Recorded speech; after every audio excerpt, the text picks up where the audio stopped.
Have you ever blamed someone else for your misery, only to later realize that your own thinking made it worse? Have you ever wondered whether the greatest prison isn't the world around you, but the one built in your own mind? Welcome back, my dear friends. It's a gift to have you here once more on this channel where we uncover the hidden truths that liberate the soul. Today we're going to explore one of the most radical and transformative insights you will ever hear, not from psychology textbooks, not from popular culture, but from the heart of the Dharma itself. The question is simple: where do your problems really come from? And the answer may shock you. According to ancient Buddhist wisdom, up to 99% of your suffering does not come from other people. Not from your boss, not from your partner, not from your past, not even from your enemies. It comes from your own mind, specifically from your unchecked illusions, attachments, and projections. At first glance, this might sound harsh, almost like victim blaming. But stay with me, because this is not about guilt, it's about power. You see, if your suffering were purely caused by others, you would be helpless. You'd have to wait for the world to change before you could be free.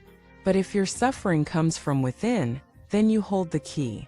You have the power to transform your experience from the inside out.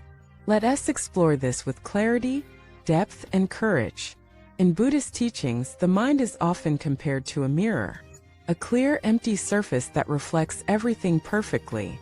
But over time, dust gathers on the mirror, dust of ignorance, fear, desire, ego. We begin to mistake the dust for the truth. We see enemies where there are none. We invent narratives. We attach. We push away. And suffering begins. Now take a moment to reflect on your own life. Think about a time someone hurt you. Yes, the pain was real. But what made it linger? Was it the event or your thoughts about the event?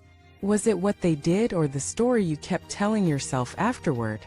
In most cases, the wound may have been real, but the suffering that followed was amplified by the mind replaying it over and over again. This is what the great teachers call delusion. Not insanity, but simply mistaken perception. You think someone ignored you, so you feel rejected. You think you'll be alone forever, so you spiral into despair. You think success means happiness, so you chase it endlessly, only to find more emptiness. All of these are illusions, thoughts masquerading as truths, and every illusion becomes a seed of suffering. The Buddha said, all that we are is the result of what we have thought. That is not metaphor. That is reality. So what can we do? The first step is to see through the illusion. This means questioning every painful story your mind tells you. When someone criticizes you, ask, is this really about me? Or is this their own pain speaking? When you fail at something, ask, does this failure define me? Or is it simply feedback on a path I can adjust? When you feel unloved, ask, is that the truth? Or am I overlooking the love that's already around me? This practice is not denial, it's clarity. And from clarity comes liberation. Let me share a powerful story that illustrates this point. There was once a monk who was insulted daily by a villager. Every morning as the monk walked past, the man would shout curses, throw rocks, and say hateful things. For months, the monk remained silent. One day, the villager stopped him and said, "Why do you never respond? I insult you. I throw things. But you act like I don't exist." The monk replied, "If someone offers you a gift, and you refuse it, who does it belong to?" The villager paused. "I guess it still belongs to the giver."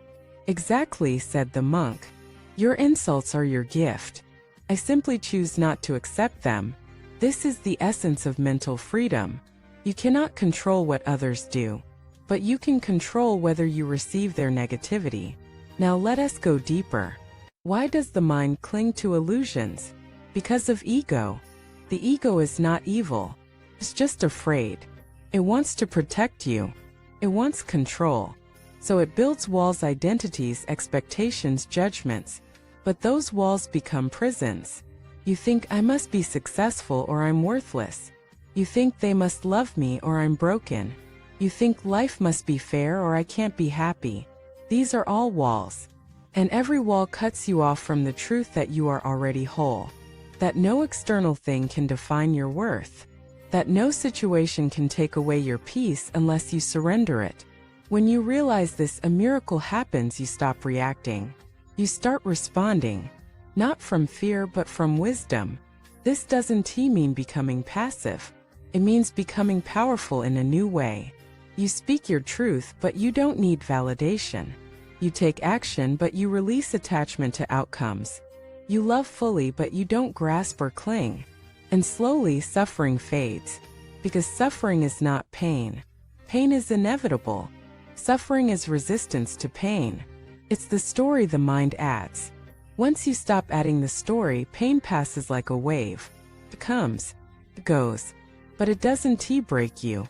Let me offer a practical technique. Every time you feel emotional distress, pause, breathe, ask yourself, what am I thinking right now? Is it absolutely true? What would I be without this thought? This is not escapism, it's spiritual inquiry. And over time, you'll notice something extraordinary. You'll suffer less. Not because life becomes easier, but because your mind becomes clearer.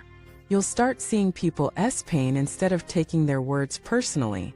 You'll start seeing your old habits and smiling at them, not judging them. You'll start living not from reaction but from stillness. This is the path of awakening. And it's available to you right now. Not after a retreat.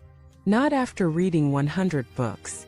But right now, in this breath, in this thought, in this moment. So the next time you feel hurt, anxious, or betrayed, don't just blame the outside. Turn inward. Ask, what illusion am I believing right now? And gently, kindly let it go. Because when illusion drops, what remains is truth. And truth never suffers. Thank you for watching this video. If you've ever discovered that your suffering came more from within than from outside, share your insight in the comments. Let us build a space of honest reflection and healing. Don't forget to like, subscribe, and support this channel, so we can keep sharing these liberating teachings with the world. Until next time, may your illusions dissolve, your clarity shine, and your heart rest in the freedom that was always yours.